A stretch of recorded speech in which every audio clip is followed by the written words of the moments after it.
We've arrived at the Burke and Will's famous dig tree. We're going to camp here tonight as well and on to Innamincka tomorrow.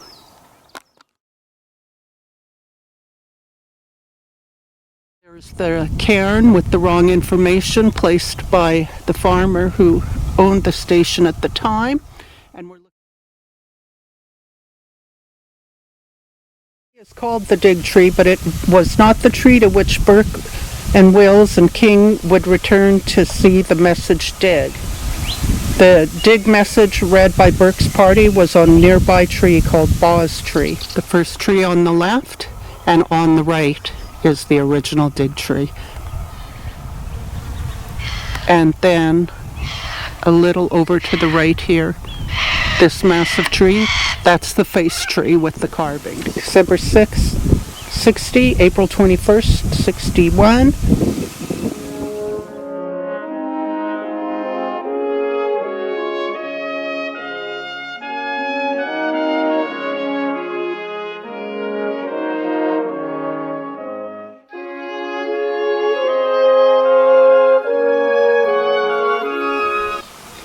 This is a picture of the original dig tree. On it, it read, dig 3 feet west, April 21st, 1861. In 1898, photographer John Dick and his wife Minnie, Gin Dick, decided to carve a memorial to Burke on the dig tree. Napa Marie station owner John Conrick did not want the tree altered. He suggested they carve their memorial on a coolabah tree 30 meters away from the dig tree. Burke's face blaze is now one of the 2 blazes which still remain visible on the tree at the dig reserve.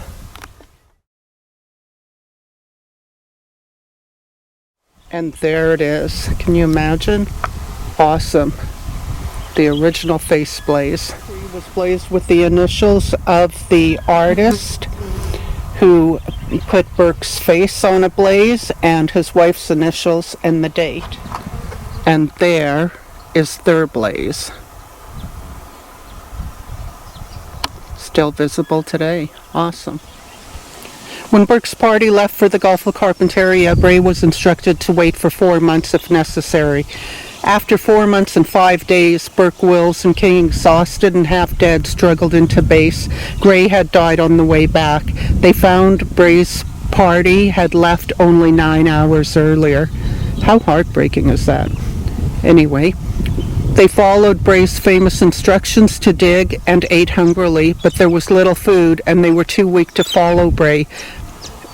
Burke had alienated the Aboriginal people, so Will's suggestion to live with the blacks was not possible.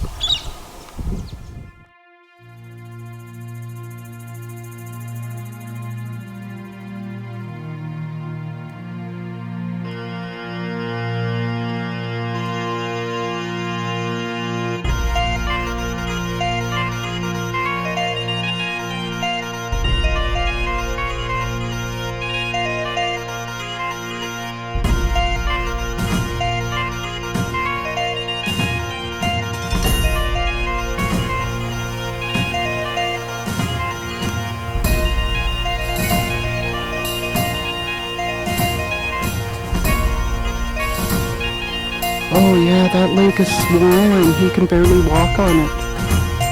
Holy smokes.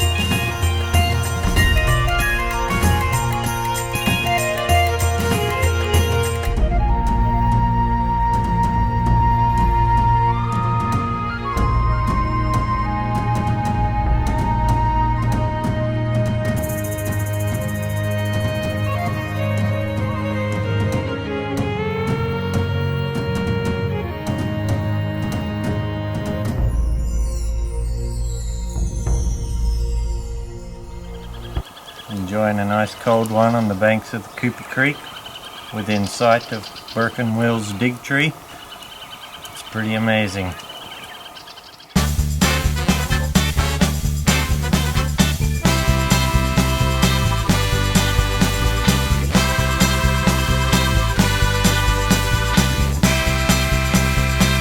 Innamincka just appears out of the middle of nowhere. This is a red-rumped parrot. See the red on his back?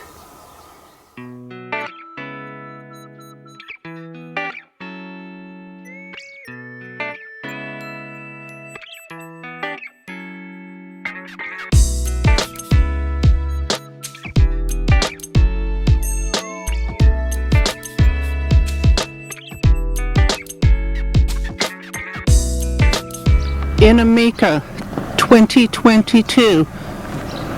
Population could be as many as 12 at times.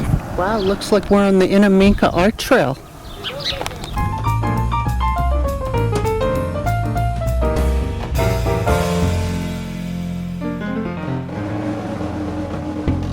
Discovered Cooper Creek about 15 miles west of this place on October 3rd, 1845. Burke, Wills, Gray, and King, the first to cross the continent from south to north, passed here December 17, 1860. The sole survivor, King, was cared for by the natives and was rescued by Howitt on September 15, 1861.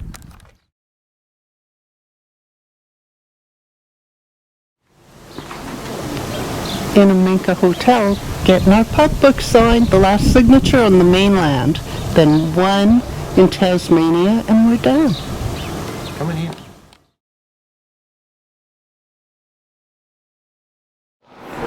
Last signature in our book for mainland Australia, Innamincka Hotel.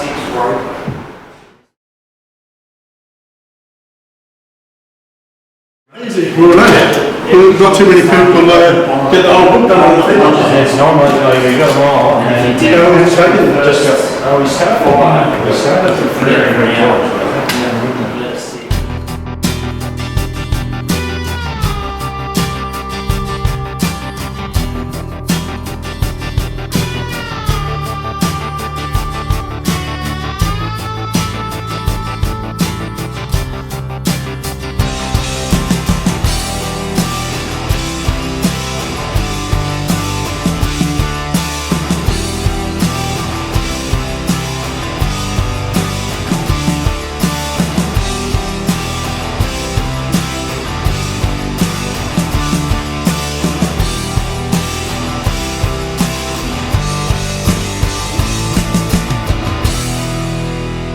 Perished near Coongie Lake on April 17, 1861.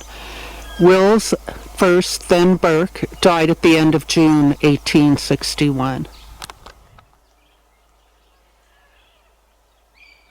In memory of Robert O'Hara Burke, leader of the expedition, died of malnutrition, aged 40 years old, 1861. At the base of the tree where he was rested said that he died on the 28th of June. Furthermore, a plaque in memory on the next tree said he died July 1st. So, I don't know what to tell you, but here we are. That's all I can tell you. Today we're off to King's Site and Will's Grave. The roads we need are open. Walking trail to King's Site on the Burke and Wills Trail. And that sign on that tree is the flood level. John King, born December 5th, 1838, died 1872, was rescued September 15th, 1861, living with Aboriginal people here. This is King's Blaze, September 15th, 1861. John King was found near here. King survived 10 weeks after the death of Burke and Wills, thanks to the generosity of the local Aboriginal people. This blaze was cut around 1947 to mark the historic site, and in 1987 a windstorm destroyed the tree. The remains of the trunk was then mounted and reinstalled here in 1989.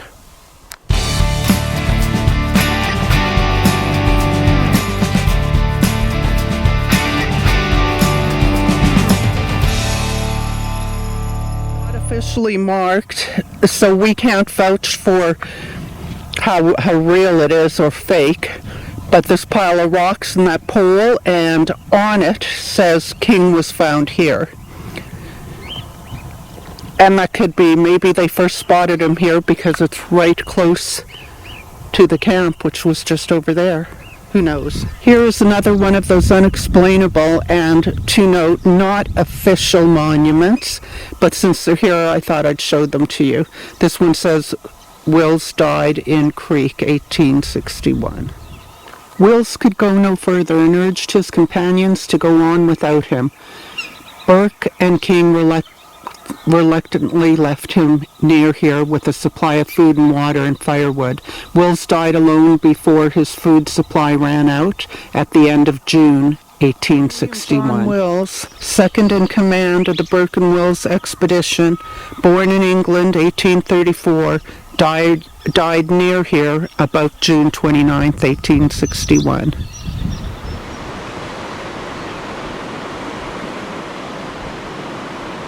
I tell you, this has been quite an adventure, and what a great story we told. Still has a lot of mystery to it, seem things that don't quite add up, but the sad part is that this expedition was plagued with problems from the beginning, right from planning all the way through, which unfortunately led to the death of all these men.